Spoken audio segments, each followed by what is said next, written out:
हम दोनों ने एक शराब की दुकान लूटी थी। देखिए हमारे कारनामे तो देखिए आप। बोतलों के अलावा 16,900 रुपया गल्ले से भी लूटा था। हम तो गिनीज बुक में भी पता नहीं हमें कहाँ जगह मिलेगी जब हमारा इतिहास लिखा जाएगा। मैं माफिया नंबर 1 खड़ा तो हूँ आपके सामने। अब मुझसे बड़ा माफिया कौन है? मैं खड़ा तो हूँ आपके सामने। मैं जाना चाहता हूँ, असुरक्षित नहीं जाना चाहता, जंगल राज में नहीं जाना चाहता। विपक्ष पर निशाना साधा है क्योंकि उन्होंने कहा वंदे भारत को जिस तरीके से लगातार एक देश की भक्ति में है, लेकिन अगर बात की जाए तो विपक्ष इसको लगातार पीछे ले जा रहा था।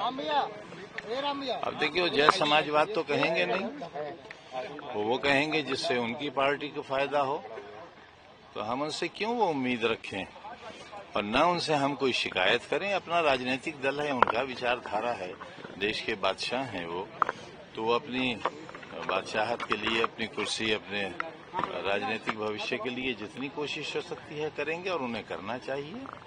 जब अखाड़े में पहलवान उतरते हैं तो हर पहलवान जीतने के लिए उतरता है।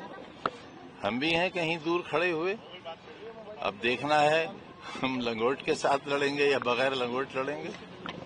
बात लंगोट की कर रहे हैं सर, आने वाले समय में समाजवादी पार्टी का जिस तरह से पीडीए चल रहा है उसी को लेकर के तमाम लोग गले लगा रहे हैं कि आजम खान की जो तलकियां हैं अखिलेश यादव से वो अभी दूर नहीं हुई है, कहीं न कहीं उनके दिल में। बेटा दिल्ली कहाँ रह गया, दिल्ली कहाँ रह गया?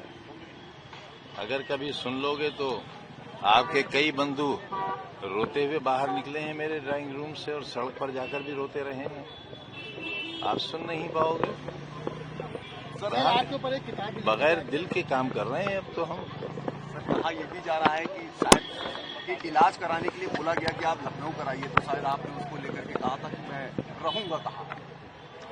बार मिनिस्टर था, जेड श्रेणी की सुरक्षा थी और मेरी बीवी उस वक्त एसोसिएट प्रोफेसर थी और हम दोनों ने एक शराब की दुकान लूटी थी। देखिए हमारे कारनामे तो देखिए आप।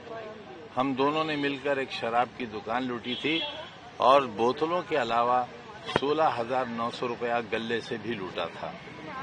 तो हम तो गिनीज बुक में भी पता नहीं हमें कहाँ जगह मिलेगी जब हमारा इतिहास लिखा जाएगा, तो उसमें भी हम सजा के मुंतजिर हैं। सर आपके ऊपर एक किताब लिखी गई है, जेल का जिक्र किया गया है, इमरजेंसी से लेकर के अब तक जो सीतापुर जेल में रहे थे उसका भी पूरा जिक्र किया गया है, पूरे वहाँ के दास्तान लिखा गया। पता नहीं, अभी तो मालूम नहीं। सर यूपी में योगी सरकार किस तरह काम करे उसको कैसे देखते हैं?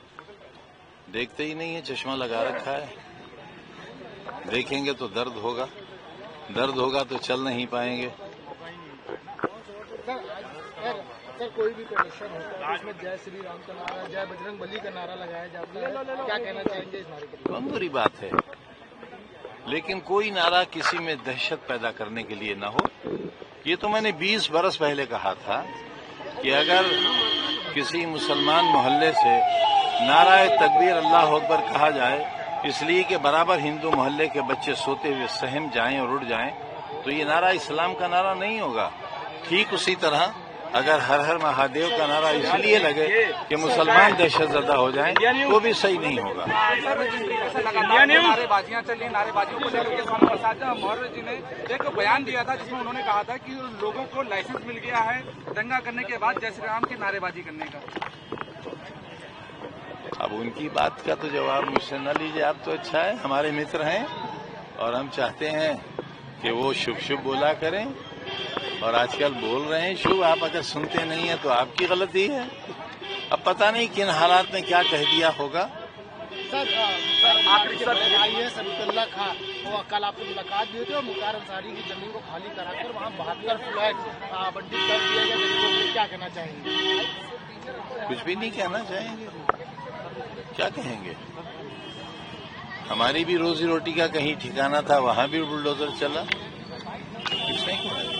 2027 के चुनाव को लेकर के अखिलेश यादव लगातार पीडीए को लेकर के सक्रिय हैं। पीडीए पंचायत भी किया गया, पीडीए को लेकर के आपकी क्या राय है सर, क्या कुछ कहेंगे? 27 में क्या और कुछ भूमिका होगी आपकी?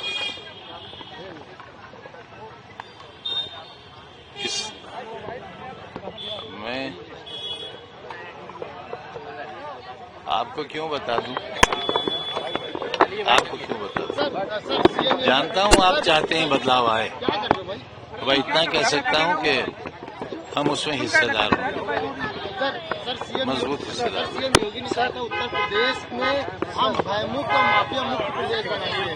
देखिए ना, जी मैं माफिया नंबर 1 खड़ा तो हूं आपके सामने, मैं खड़ा तो हूं आपके सामने। अब मुझसे बड़ा माफिया कौन है? मैं खड़ा तो हूं आपके सामने, मैं तो मिसाल हूं और मेरे बाद सदियों मिसालें दी जाएंगी। लोग हमारे किस्से कहानियों की तरह सुनाया करेंगे, आपके बच्चे अपने बच्चों को सुनाया करेंगे और बताएंगे कैसा दौर भी हिंदुस्तान में आया था।